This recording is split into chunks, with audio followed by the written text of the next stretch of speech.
a singer. Well, it's the old schools. They were performers, they were comedians, singers, they do general... That's kind of got kicked out of the way the last 10 years or so, but I think now it's coming back in, whereas, you know, I guess it's quite sad, but people like J-Lo don't rate her as a singer, but she's being allowed to act and sing. In this country, it used to be frowned upon, you know, if you're an actor, you're an actor, you can't be a singer.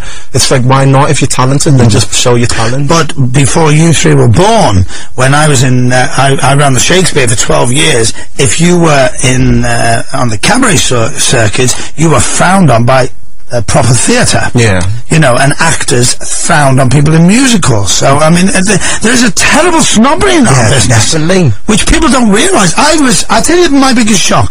I was in a movie years ago called No Surrender. Alan Bleasdale wrote me a cameo part. Yeah. And I went on the set, and there were all the extras, and I knew them all. Not supposed to. You don't talk to them.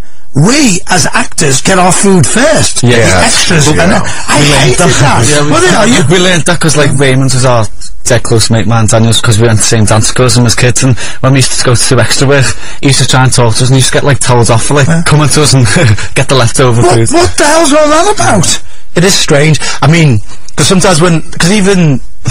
I'm not trying to defend it, but if you're working like long days, not so much the actors because it's an easy life, but the crew and stuff like that, they've been there on the camera, so they go to the front, and it should always be the crew there first, and then the actors, and then the supporting artists. But I don't know, it's because I was an extra on Brookside for many years. I got sacked twice from being an extra, and I changed different extras agencies and kept going. And then when I got the part of Jerome, like, the woman who sacked me went up to production and goes, how come this boy's back? And they're like, oh, he's the new guy playing in the Johnson family. And they couldn't do anything about it. But I remember they didn't really treat you with that much respect, but I think it's sometimes because the people who were looking after the supporting artists, they're not treated with that much respect from the people at the top, so it's like, it's just a filter down system. But you wouldn't think it was like that in this business. Yes. You think we were all mates, that's what I thought, you know. I mean, I remember going on the set, I mean, you should have seen the first night. I arrived in a wolf coat, diamonds, the lot, had the car bring me up and everything. By God, the next night I was in all my thermals, and I got slapped right through. Because it is it's a great business, but the lows are low, but the highs are lovely. Yeah. And I say I don't do drugs, and my drug is on stage, because as a stand-up comic, to stand on stage, it's the great, nobody knows what we feel. Nobody can ever, even your dads who are behind you, they don't know that buzz. It is a buzz that you lie in bed and you think, wow, then people are saying that was for me and nothing else. Yeah. And it's scary, but I love this story.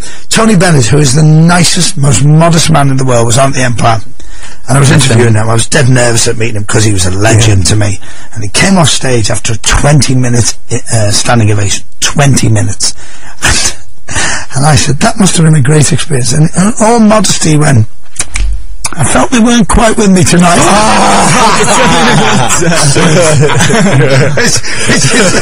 which is great. Now, Superstars is in Manchester. Manchester, Granada. So it's dead handy for you. Yeah, it's easy, although it doesn't really matter anyway, because we're not allowed to go back to our normal life. Even if you get beat off on the first night, you're still part of the show, so it's like for the whole 10 days that it runs. Well, actually, my day starts from Wednesday and Thursday rehearsals, and then you're there. It's like same as you guys. It's like the day starts at like 7:30. You have your styling, vocal tuition, you have rehearsals, then you go on. Then there's VTs, which are like little video clips that they put in throughout the show, and then there's ITV2, which has got a show. So you're working basically till 11 o'clock at night. Then you go to bed. It's like slave labour. Because it is a new form of television, isn't it? Because all these shows are, you're tied down with contract, you're tied down, you can't speak, you can't ring your family, you can't do anything until it's over, and they've got you sewn up every way. Yes, but I mean, you sign a contract, you sign your life away. I mean, it's kind of, I guess it's a little bit more flexible with us because a lot of people are already in the industry, so they can't. I think with some of the other shows, they sign you exclusively for everything, whereas with us, you've got a career already, so they're not controlling your acting side. It's just musically, if anything happens, then I think, especially with them releasing the album and stuff like that, then they look after you because it's in their interest.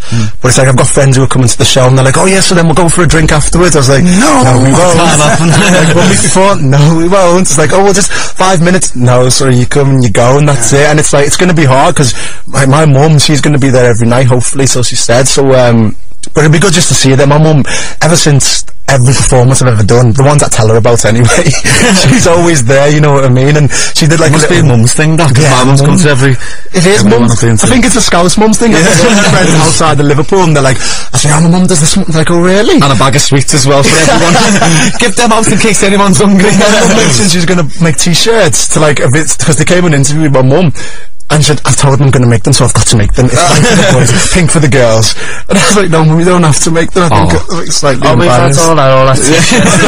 But it's nice, I mean, their family, look at these two behind. I mean, they're the bloody big boss! That was incredible, that was a double-decker bus. You must have been excited.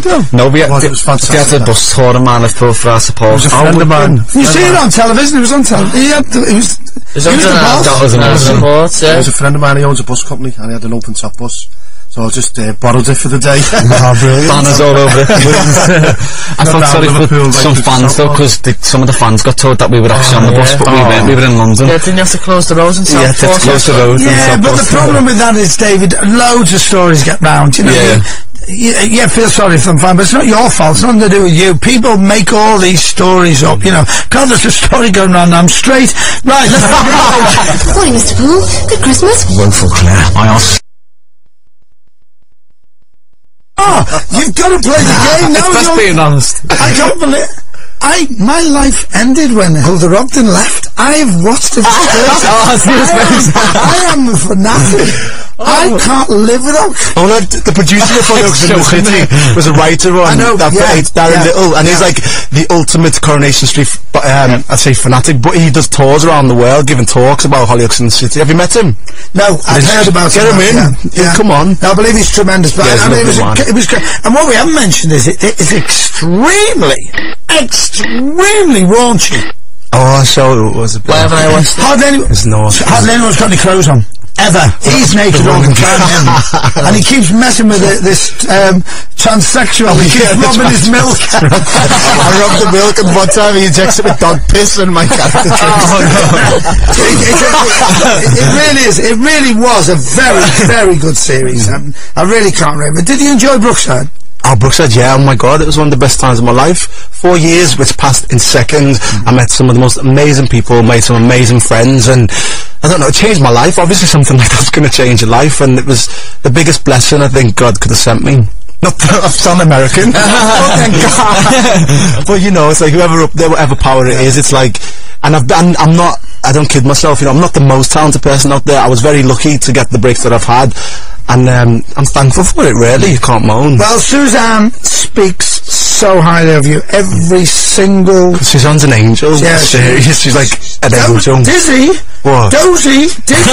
She's dippy. Suzanne. She's dippy. But she's up there. She's got it up there, but she's just dippy. But the pair of us together, we are like negatives. We just got everything goes wrong. We get on a train together, the train breaks down. We get on a program together, it gets axed. She rang me up tonight. She went, hi, what's wrong? What do you mean? What's wrong, Suzanne? How many shows have we got tomorrow? When are we off? Right, taste in females. Daniel. Oh, you're the perfect female. Pulse. Yeah, Pulse. That was his dad. Yeah. I am Mum. I am Mum. No, really, it is for Danny a Pulse. I'm not lying. Standards, cause he hasn't. I think my ex-girlfriend might be listening, so I've got to be nice. No, I haven't really got a type. If they're funny. First time you blushed. That's the first time. And Danny's